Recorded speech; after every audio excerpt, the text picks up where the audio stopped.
உப்புமா செய்யறதுக்கு தேவையானது ரவை கொஞ்சம் சேமியா கொஞ்சம் போட்டு ஒரு ஸ்பூன் நெய்யை விட்டு நல்லா ரவையை வறுக்கலாம்.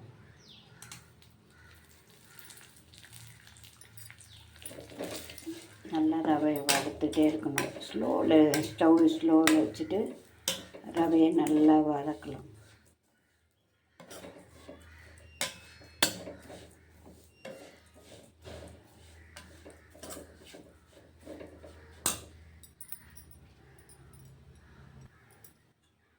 ரவை நல்லா வதங்கிடுச்சு.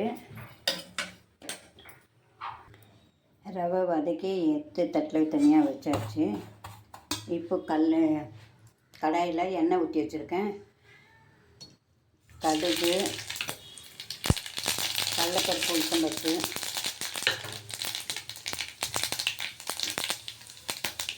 நல்லா வதங்கட்டும். வதங்கிடுச்சு. இப்போ வெங்காயம், பச்சை மிளகாய்,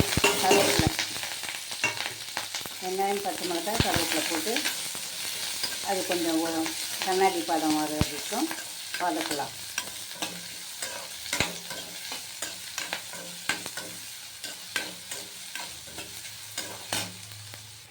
வெங்காயம் வதங்கிடுச்சு. இப்போ தேவையான தண்ணி ஊற்றி கொதிக்கிறது. அந்த தண்ணியிலே உப்பு போட்டுருவோம். தண்ணி நல்லா கொதிக்கிட்டோம். ரவை போட்டு கிண்டுவோம்.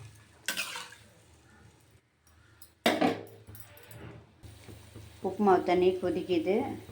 இப்போ ரவை போட்டு கலருவோம்.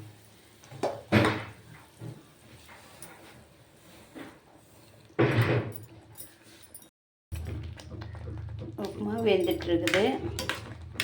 ரவை போட்டு கலரி ஒரு 2 நிமிஷம் ஆகட்டும். மூடி வச்சு கலரி இறக்குவோம்.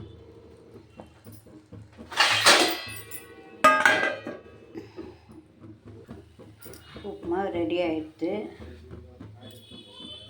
பிடிச்சிருந்தால் லைக் பண்ணுங்கள், கமெண்ட் பண்ணுங்கள், ஷேர் பண்ணுங்கள். சாப்பிட வாங்க.